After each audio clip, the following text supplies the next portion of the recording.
Hi, I'm John Green. This is Crash Course U.S. History, and today we're going to... Nixon? We're going to talk about the rise of conservatism. So Alabama, where I went to high school, is a pretty conservative state and reliably sends Republicans to Washington. Like both of its senators, Jeff Sessions and Richard Shelby, are Republicans. But did you know that Richard Shelby used to be a Democrat? Just like basically all of Alabama's senators since Reconstruction. And this shift from Democrat to Republican throughout the South is the result of the rise of conservative politics in the 1960s and 1970s that we are going to talk about today. And along the way, we get to put Richard Nixon's head in a jar. Stan just informed me that we don't actually get to put Richard Nixon's head in a jar. It's just a Futurama joke, and now I'm sad. So you'll remember from our last episode that we learned that not everyone in the 1960s was a psychedelic, rock-listening, war-protesting hippie. In fact, there was a strong undercurrent of conservative thinking that ran throughout the 1960s, even among young people. And one aspect of this was the rise of free market ideology and libertarianism. Like, since the 1950s, a majority of Americans had broadly agreed that free enterprise was a good thing and should be encouraged both in the US and abroad. Mr. Green! And also in deep space where no man has gone before? No, me from the past. You're thinking of the Starship Enterprise, not free enterprise. And anyway, me from the past, have you ever seen a more aggressively communist television program than The Neutral Zone from Star Trek: The Next Generation's first season? I don't think so.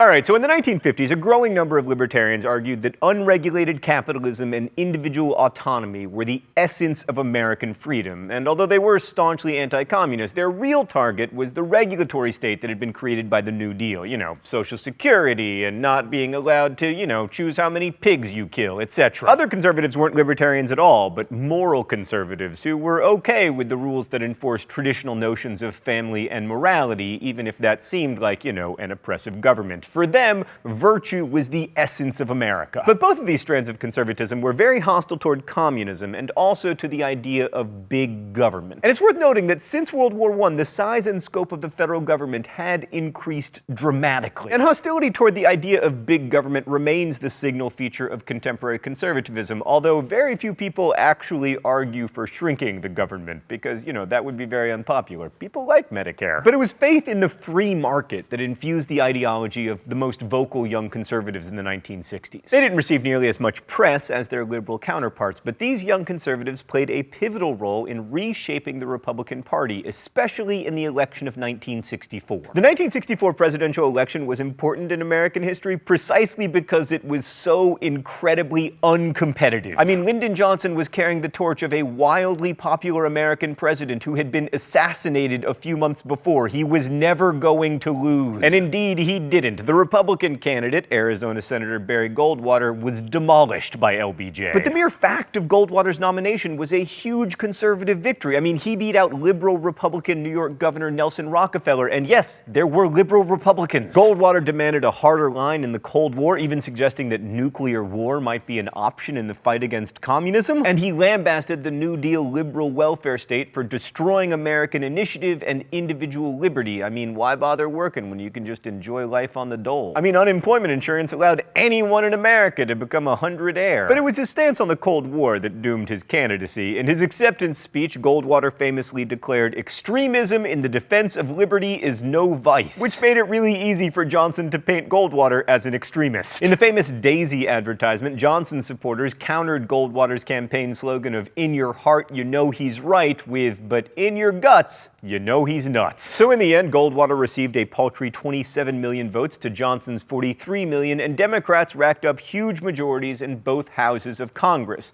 This hides, however, the significance of the election. 5 of the 6 states that Goldwater carried were in the Deep South, which had been reliably Democratic, known as the Solid South, in fact. Now, it's too simple to say that race alone led to the shift from Democratic to the Republican Party in the South, because Goldwater didn't really talk much about race. But the Democrats, especially under LBJ, became the party associated with defending civil rights and ending segregation, and that definitely played a role in white Southerners abandoning the Democratic Party, as was demonstrated even more clearly in the 1968 election. The election of 1968 was a real cluster, Calhoun. I mean, there were riots, and there was also the nomination of Hubert Humphrey, who was very unpopular with the anti-war movement and also was named Hubert Humphrey, and that's just what happened with the Democrats. But lost in that picture was the Republican nominee, Richard Milhouse Nixon, who was one of the few candidates in American history to come back and win the presidency after losing in a previous election. How'd he do it? Well, it probably wasn't his charm, but it might have been his patience. Nixon was famous for his ability to sit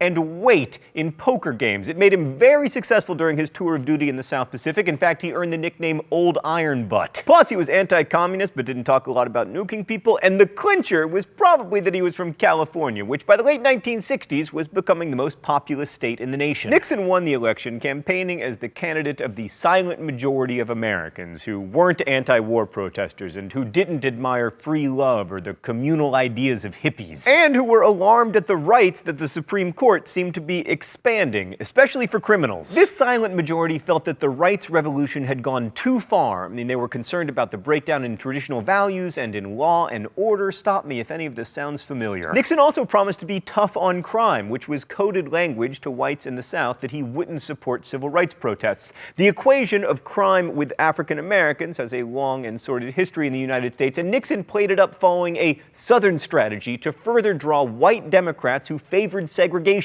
into the Republican ranks. Now, Nixon only won 43% of the vote, but if you've paid attention to American history, you know that you ain't gotta win a majority to be the president. He was denied that majority primarily by Alabama Governor George Wallace, who was running on a pro-segregation ticket and won 13% of the vote. So 56% of American voters chose candidates who were either explicitly or quietly against civil rights. Conservatives who voted for Nixon hoping that he would roll back the New Deal were disappointed. I mean, in some ways, the Nixon domestic agenda was just a continuation of LBJ's Great Society. This was partly because Congress was still in the hands of Democrats, but also Nixon didn't push for conservative programs, and he didn't veto new initiatives because they were popular.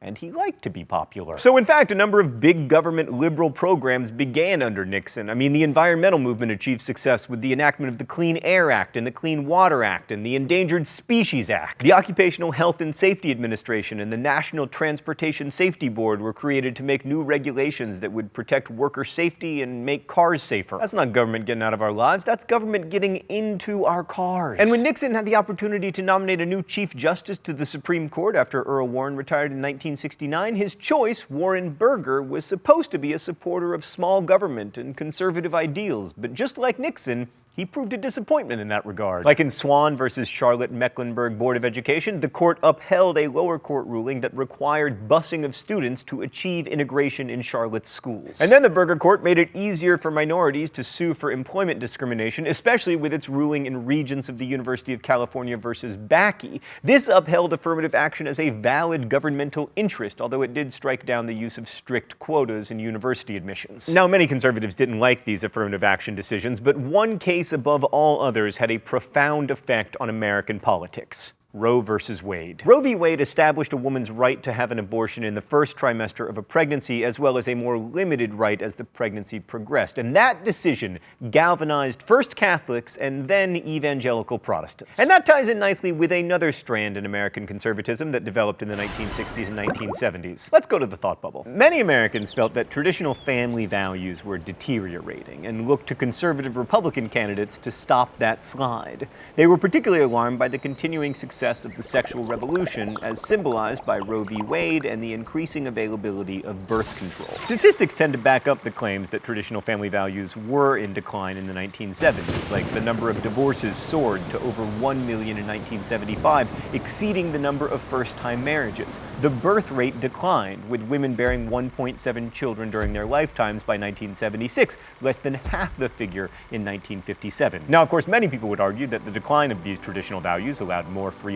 for women and for a lot of terrible marriages to end, but that's neither here nor there. Some conservatives also complained about the passage in 1972 of Title IX, which banned gender discrimination in higher education, but many more expressed concern about the increasing number of women in the workforce. Like, by 1980, 40% of women with young children had been in the workforce, up from 20% in 1960. The backlash against increased opportunity for women is most obviously seen in the defeat of the Equal Rights Amendment in 1974, although although it passed Congress easily in 1972. Opponents of the ERA, which rather innocuously declared that equality of rights under the law could not be abridged on account of sex, argued that the ERA would let men off the hook for providing for their wives and children, and that working women would lead to the further breakdown of the family. Again, all the ERA stated was that women and men would have equal rights under the laws of the United States. But anyway, some anti-ERA supporters, like Phyllis Schlafly, claim that free enterprise was the greatest liberator of women because the purchase of new labor-saving devices